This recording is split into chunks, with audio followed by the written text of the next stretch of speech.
tous et toutes, j'espère que vous allez bien. Aujourd'hui on se retrouve pour une nouvelle vidéo crash test. J'espère que ce genre de vidéo vous plaît toujours autant. Ça fait un petit moment que j'en ai pas fait. Et cette fois-ci je vais tester le pochoir. Et cette fois-ci, je vais tester le pochoir de chez Graines Créatives que l'on a eu dans le calendrier de l'Avent.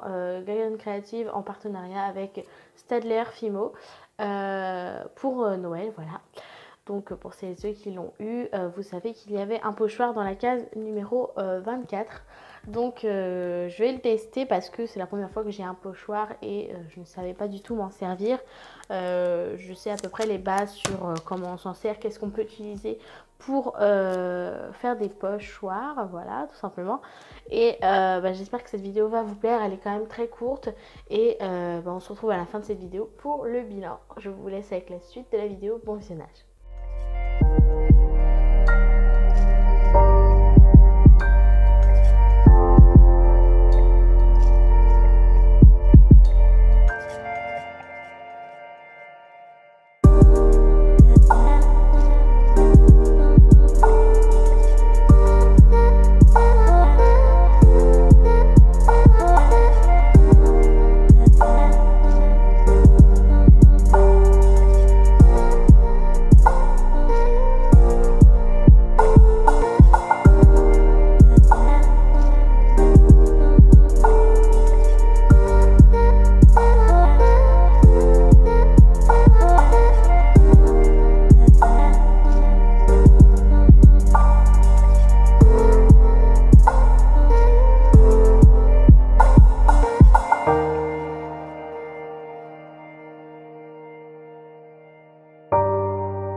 Donc on se retrouve ici donc pour le bilan de ce pochoir Graines Créatives. Donc j'ai utilisé, comme vous avez vu dans la vidéo, avec de la poudre argent de chez Fimo, voilà.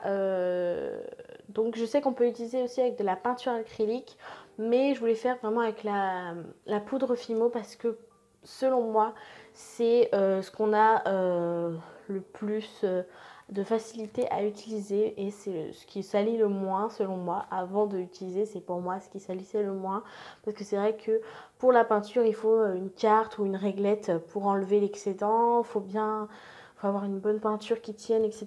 Donc voilà, et je vais vous donner mon avis là-dessus. Donc le pochoir en soi est très pratique, il est vraiment il est beau, enfin les designs sont bien, on voit bien toutes les marques. Seul bémol, c'est que aussi il est très facile de nettoyage. Pour nettoyer, c'est très simple, de l'eau froide, savon, ça part tout de suite.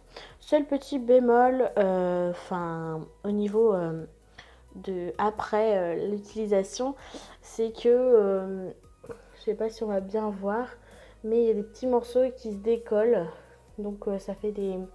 J'ai l'impression que ça s'arrache en fait, du coup j'ai peur qu'à l'avenir les motifs soient moins soignés qu'à la toute première fois. Après, seul bémol, c'est que il est très souple, mais il colle pas sur sur la pâte qui est en volume, je veux dire, sur la pâte en relief. Si on veut faire ça sur un dôme de pâte, par exemple, et on aura difficilement, l'application sera plus difficile que si la pâte est toute lisse, voilà, sur notre plaque de carrelage. Après, peut-être que j'ai pas bien utilisé la poudre, mais c'est vrai qu'avec la poudre, c'est pas évident parce que on s'en met plein les doigts. Et si on veut transporter notre création, il faut pas mettre les doigts dessus parce que clairement ça tient pas. Peut-être qu'avec la peinture ça serait mieux parce qu'elle peut sécher, voilà.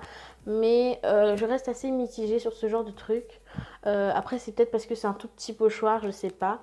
Mais mon avis reste mitigé. Je trouve que les dessins sont très beaux, le motif est vraiment magnifique. J'ai bien pu utiliser toute ma pâte. Mais je m'y suis repris à plusieurs fois à renettoyer ma plaque de pâte et parce que j'avais un bracelet à faire et je voulais faire des petits dômes sur le bracelet et j'ai dû recommencer le motif dessus, voilà, mais c'était pas pratique du tout avec le pochoir qui n'est pas du tout adhésif. Donc voilà, après niveau prix, je ne sais pas parce que je l'ai eu en cadeau, mais je pense que ça vaut pas très cher. Au magasin Cultura, il y en a des grandes planches qui doivent être à 5 €. C'est un petit peu cher en effet, mais ça reste quand même raisonnable, je trouve, pour l'utilité qu'on peut en faire. Et c'est tout ce que j'allais dire sur ce produit. Après, niveau utilisation, sur 10, je mettrais quand même un petit 6,5, on va dire. Parce que il faut vraiment que ce soit sur un motif plat, parce que sinon ça ne marche pas vraiment. Donc voilà, et niveau rendu, ça reste quand même magnifique, donc je mettrais un 9 sur 10. Si on le fait bien, ça reste joli, donc voilà. Après, c'est un produit que j'aurais probablement envie de réutiliser. Peut-être que j'essaierai avec la peinture acrylique et dans ce cas, je verrai bien le résultat. Donc voilà, c'est pour mon avis là-dessus, ça reste quand même assez mitigé, mais bon, je suis quand même assez contente de la création que j'ai réussi à faire. Et sur ce, je vous fais très gros bisous. N'hésitez pas à mettre un pouce bleu et à vous abonner à ma chaîne, ça me fait toujours super plaisir. On est bientôt 2000, je sais plus du tout, je suis vraiment désolée. On est 1300 je crois. Et donc voilà, j'espère que cette vidéo vous aura plu. Je vous fais très gros bisous et je vous dis à bientôt pour une prochaine vidéo. Bye!